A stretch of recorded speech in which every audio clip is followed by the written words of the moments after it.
Fala galera, seja bem-vindo ao canal Gui Teles na área e vamos lá para mais um dia de análise do mercado cripto. Hoje, dia 2 de dezembro, a gente vai fazer uma análise de price action hoje, vai dar algumas comentadas também sobre o mercado americano, porque o payroll veio negativo, veio acima do esperado, então a gente vai fazer uma análise gráfica aí para tentar entender quais podem ser os próximos passos do mercado, beleza? Se você não é inscrito no canal, eu te convido a fazer parte do canal, aqui eu trago um mega conteúdo todos os dias da semana, principalmente quando eu falo sobre análise on-chain, beleza? E caso esse conteúdo faça sentido para você, cara, deixa seu like para retribuir um pouco do meu trabalho e também para eu saber que esse conteúdo está sendo relevante. Bom, mas chega de papo, bora ver gráfico, que é o que importa para nós, beleza? Quando a gente olha para o BTC aqui, a gente está numa micro tendência de alta, tá? Quando fala tendência de alta, tem até que tomar cuidado aqui, porque tem muitos ejaculadores precoces. Mas a gente pode falar que a gente está numa micro tendência de alta aqui no gráfico diário, porque a gente formou topos e fundos ascendentes, tá? Então o mercado ele tá subindo, tá entrando um pouco de força compradora aqui, nada muito relevante,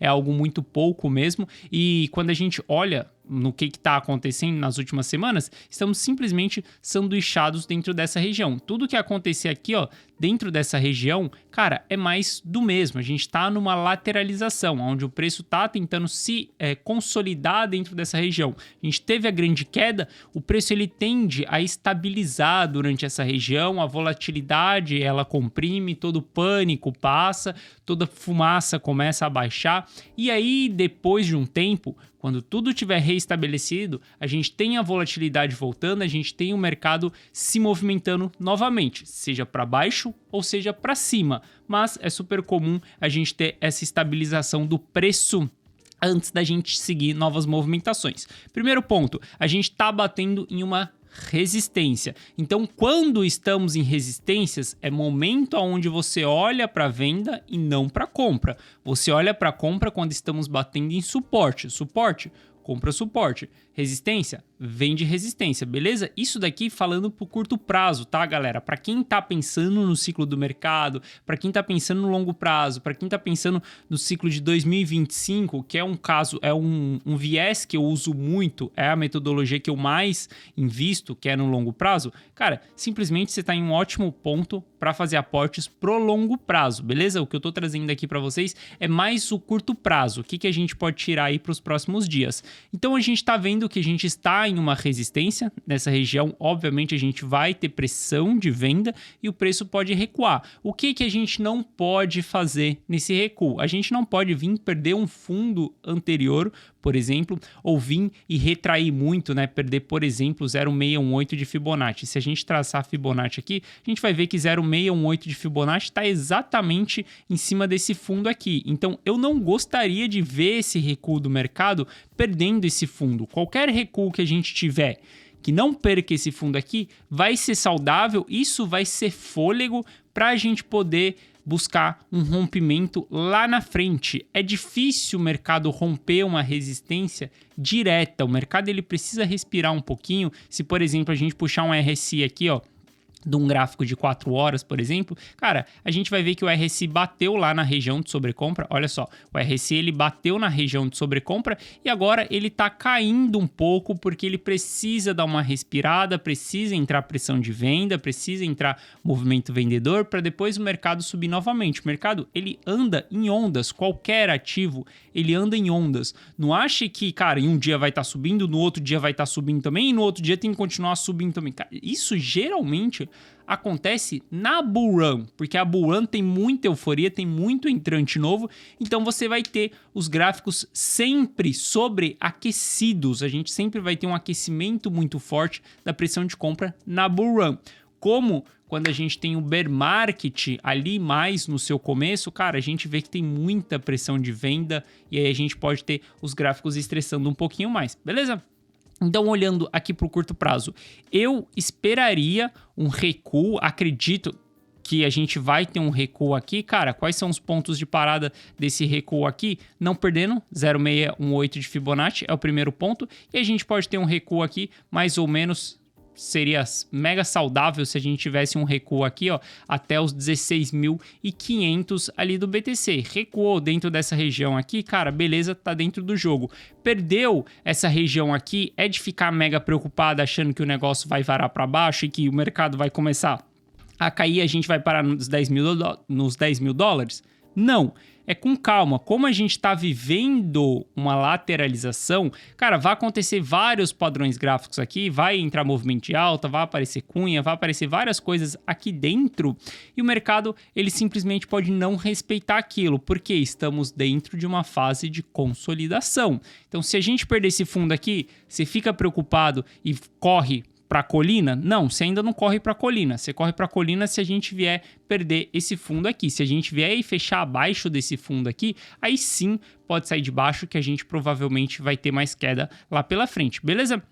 Particularmente, eu não acho que a gente vá perder essa região aqui, cara. Não sei ainda, não dá para saber, é muito cedo tudo o que aconteceu. O que fez o preço do BTC chegar até esse ponto dos 16 mil dólares foi simplesmente a FTX quebrando. E aí a gente teve merda espalhando para todos os lados. A poeira da FTX está baixando, só que muita merda foi espalhada.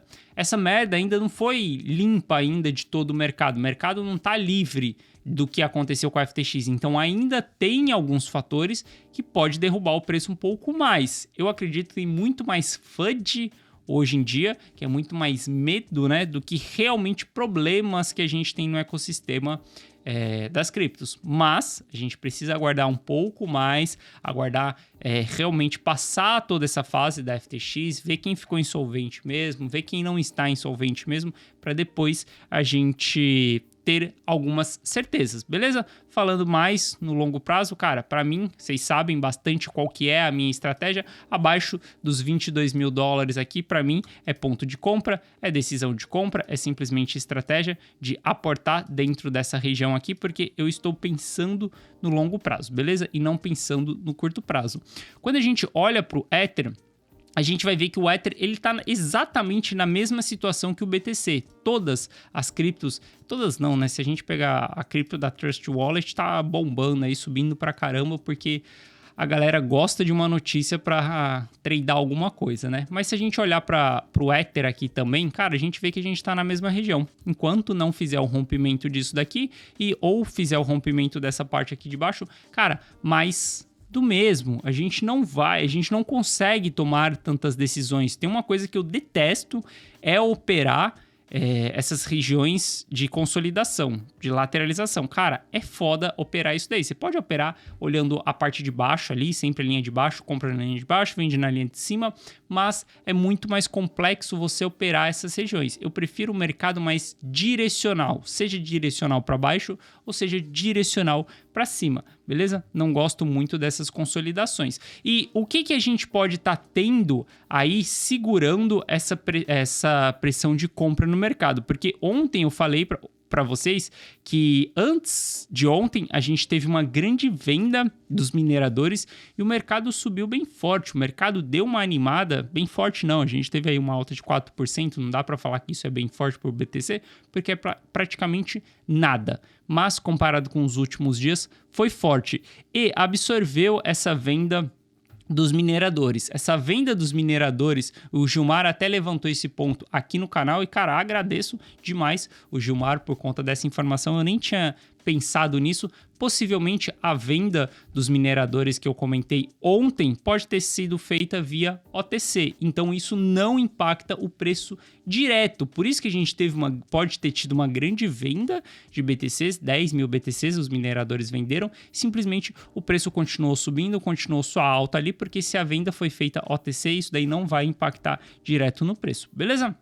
Mas todo o mercado cripto, ele tá dando uma seguradinha exatamente nesse momento, nessa região aqui, porque se a gente olhar para o mercado americano, se a gente olhar simplesmente para o S&P, a gente vai ver que o S&P atingiu a sua linha de tendência de baixa do ciclo. Veja só, ele tá na sua maior resistência de todo ano. Ele já tentou romper isso daqui algumas vezes, essa daqui é a terceira vez que ele vem nessa região aqui e ele não vai encontrar força para fazer esse rompimento de primeira. É uma resistência muito forte que ele está tendo, então ele precisa fazer um recuo aí, pode ser um recuo até essa região aqui, cara, não perder nesse fundo, não perder no 0,618 de Fibonacci. A gente pode ter um recuo super saudável aí do S&P, beleza? Então, ficar ligado no S&P essa semana, porque provavelmente isso daqui pode derrubar um pouco as criptos. Esse recuo do S&P pode fazer com que as criptos elas caiam um pouco, elas retraiam um pouco, ou pode ser que não. Algo que eu já comentei com vocês é que desde quando a gente teve o evento da FTX ali quebrando, a FTX ficando insolvente, o mercado americano S&P estava subindo, o Nasdaq estava subindo, o Dow Jones estava subindo e as criptos começaram a cair. Isso daqui foi um descorrelacionamento do mercado. O que eu sempre falei para vocês é, agora a gente vai ter que aguardar uma queda no mercado americano, no S&P, para a gente ver se vai continuar uma correlação com as criptos. O que seria essa correlação? O mercado americano começar a cair e as criptos, o BTC, o Ethereum começar a cair também. Isso daí vai mostrar que a gente ainda está correlacionado. Se a gente tiver o S&P caindo e as criptos não caindo, o S&P fazendo esse recuo e as criptos não caindo, a gente pode confirmar sim que a gente teve um descorrelacionamento e que agora o mercado, cada mercado vai andar pautado em cima da notícia que tem para aquele mercado, beleza? Mas quando a gente olha aqui, ó, para o S&P, a gente teve os dados do payroll hoje, né? Veio um pouco acima do esperado, como eu comentei com vocês. Então, como a gente está passando por essa resistência aqui, o mercado vai tender a fazer um recuo. Esse recuo, ele pode ser saudável até 0,618 de Fibonacci. Chegou em 0,618 de Fibonacci, aí sim ele pode encontrar mais fôlego para ele poder vir aqui e fazer um rompimento, beleza? Ainda não dá, não gosto de prever isso daqui, não gosto de ficar achando que o mercado vai fazer isso para depois romper isso e para depois fazer... Cara, não gosto muito dessas previsões, porque qualquer coisa pode acontecer nesse meio aqui e mudar essas previsões. Mas o que eu gosto de ver é simplesmente acompanhar esse recuo. A gente formou topo aqui, ó, dependendo de se o candle hoje fechar vermelho, a gente não fizer um rompimento aqui na data de hoje, a gente vai caracterizar topo aqui. Por quê? 3 candles consecutivos formando o nosso topo aqui, e aí a gente pode ter sim esse recuo até essa região aqui, que vai ser a região de 0,618 de Fibonacci, e aí para depois a gente pegar um respiro lá na frente e poder subir, beleza? Se a gente olhar para Dow Jones, olha só, Dow Jones, mercado americano, vamos comparar mercado americano com mercado americano, né? Se a gente olhar para Dow Jones passou por isso recentemente, olha que legal, Dow Jones bateu também nessa mesma resistência que Dow Jones tinha aqui, igual o S&P, simplesmente ela recuou um pouquinho ali, ó, ela recuou quase nada, deixa eu só traçar a Fibonacci aqui, ó. Ela recuou quase nada ali, nem chegou em 0,382 de Fibonacci, recuou quase nada, buscou um pouquinho de fôlego, depois foi lá e fez o seu rompimento, beleza? Então pode ser mercado que o S&P recue um pouco aí também para depois fazer esse rompimento, não dá para prever muitas coisas, mas o que dá para a gente saber? Cara, daqui 2 semanas a gente vai ter o Fed aumentando a taxa de juros mais uma vez. Hoje o mercado espera que seja 0,5 de aumento, que ele dê uma diminuída na velocidade de aceleração. Estava sendo aumentado 0,75 e espera-se que na próxima seja 0,5. Se vier realmente esse 0,5, que é uma alta probabilidade de acontecer, isso pode dar uma animadinha, pode trazer mais fôlego para a gente fazer todos esses rompimentos e o mercado americano continuar subindo. Isso daí é tirar tipo um peso das criptos. A gente não sei se os mercados estão correlacionados ainda, mas a gente ter um alívio no mercado americano é uma das pressões que a gente tira de cima das criptos. As criptos já estão com os problemas de cripto, FTX, Gemini, BlockFi, todo mundo, WBTC, todo mundo aí com incertezas, e quando a gente tem o mercado macro, a economia americana pesada também, isso afeta um pouco mais. Então, se a economia ficar mais leve, a americana ficar mais leve, a gente pode ter o mercado cripto aí um pouco mais tranquilizado, beleza? Por isso que a gente está olhando exatamente o mercado americano. Quando a gente olha para o DXY ele perdeu o fundo dele ontem, um fundo que tinha sido estabelecido aqui, ó. A gente teve a perda desse fundo aqui, que ele bateu 2 vezes, perdeu o fundo ontem e hoje está tentando tentando caracterizar um falso rompimento, beleza? Então tem que aguardar o fechamento do candle de hoje para a gente saber se o DXY ele vai fechar com fraquejamento mesmo ou não. Mas lembrando, a gente tem uma linha de tendência de baixa aqui no DXY. DXY simplesmente é a força do dólar. Cara, tá tudo bem ele voltar até essas regiões aqui para depois ir buscar uma nova queda lá na frente. Claro que ele subindo durante essa movimentação aqui, a gente vai ter os mercados aí estressando um pouquinho mais e caindo um pouco mais, beleza? Então tem que acompanhar tudo isso. Por isso que hoje eu olho bastante para o mercado americano, simplesmente para a gente tentar enxergar como que tá toda essa macroeconomia, beleza? Porque isso acaba afetando todos os mercados no gerais. Quando a gente olha para análise on-chain, cara, quem me segue aqui é pelo menos uma semana, cara, um mês, vai. Quem me segue aqui pelo menos há um mês sabe que eu falo muito sobre região de capitulação. Cara, a capitulação é simplesmente a formação do fundo ali do mercado, é simplesmente a região do bottom ali, onde a gente tem a consolidação, depois a gente vai ter uma lateralização e para depois a gente surfar um novo ciclo. Falo bastante de capitulação porque a gente está vivenciando a capitulação. Você está vivenciando, eu estou vivenciando a capitulação e quando a gente olha os movimentos de capitulação, a gente tem muitas realizações de prejuízo. Olha só, se a gente olhar para esse nosso ciclo aqui, cara, a gente vai ver que a gente tem altas realizações de prejuízo. Essas barras vermelhas aqui é simplesmente realização de prejuízo. As pessoas vendendo no desespero, aceitando prejuízo. As barras verdes são realizações de lucro. Esse gráfico aqui, ó, mostra pra gente a realização de prejuízo em termos de valor em dólar, né? Porque a gente pode ver aqui, cara, eu comentei com vocês que a gente teve uma realização de 4 bilhões de dólares aí na quebra da FTX e 4 bi também na realização ali da 3AC quebrando.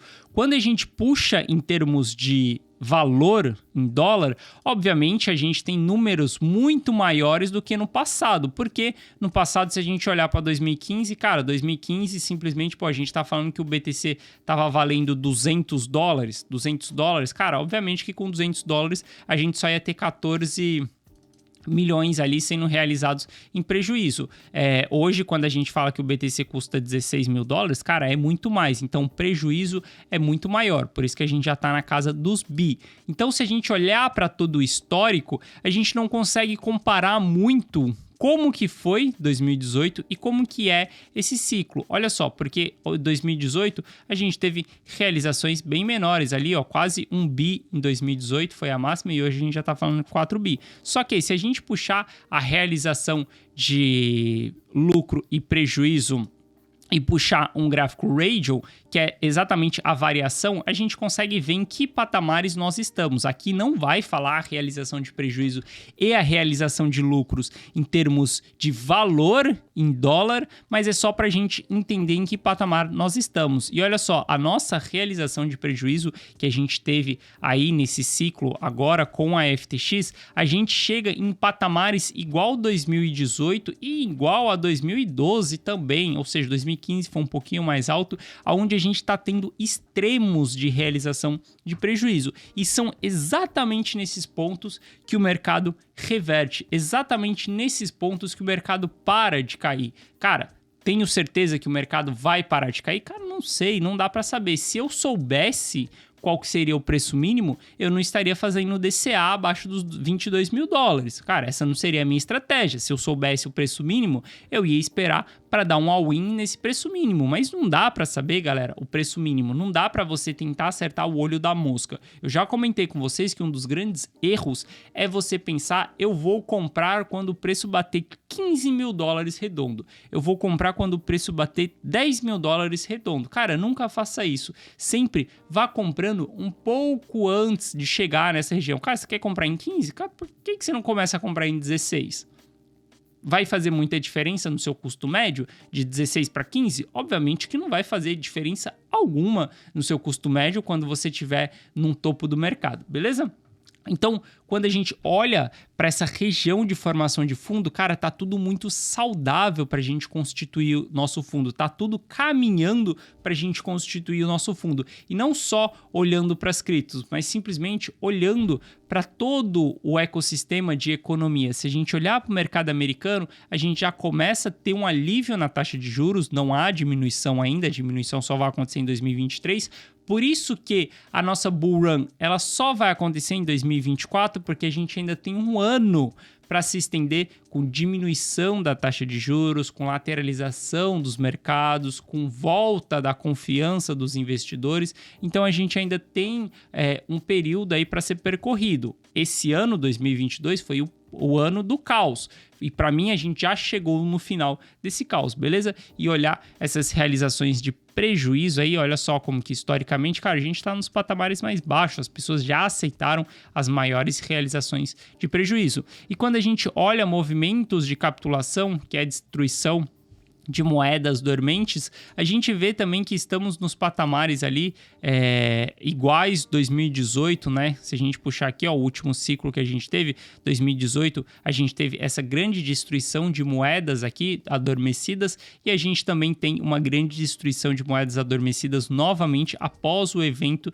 da FTX. Estou olhando para uma média de 7 dias e olha só como que até na formação desse fundo aqui, ó, antes da complacência, a gente também teve bastante moedas antigas sendo destruídas. A gente vai ter moedas antigas sendo destruídas em todo o ciclo, tanto na euforia quanto na capitulação. Você só precisa saber como que você vai analisar isso, se é um movimento de capitulação, se é um movimento de distribuição. Cara, existem vários fatores, existem vários gráficos na análise on-chain para a gente poder tirar alguns contextos, beleza?